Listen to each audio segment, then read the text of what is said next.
আসলে মানুষের বিপদ আপদে লাগো, সেই তৌফিকটা তোমার আল্লাহ দিক। আমি এইটুকুই বলে শেষ করছিলাম।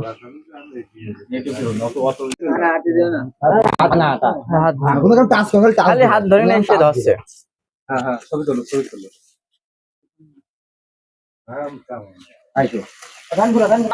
আসসালামু আলাইকুম। ওয়ালাইকুম আসসালাম। আমাদের গোবিন্দপুর পরিচালক সমস্যা কি সংগঠন আপনাকে কিছু ইফতারের সরঞ্জাম জিনিসপাতি দেবে। এটা আমাদের আসে হলো সমস্যা কি সংগঠনের টাকা পয়সা দেয়। অনেক প্রবাসী ভাই বিরাদার গোবিন্দপুরের ভাই বিরাদার আছে এবং কি বাইরের অনেক আছে, তাদের আমাদের সাথে আমাদের অনেক সাহায্য করে।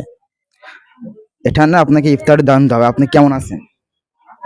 আমি এখন আল্লাহ ভালোই রেখেছে।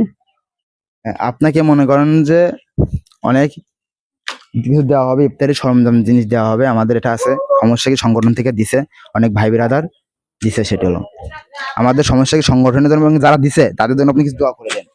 আল্লাহ ভালো রাখবে, ভালো থাকেন।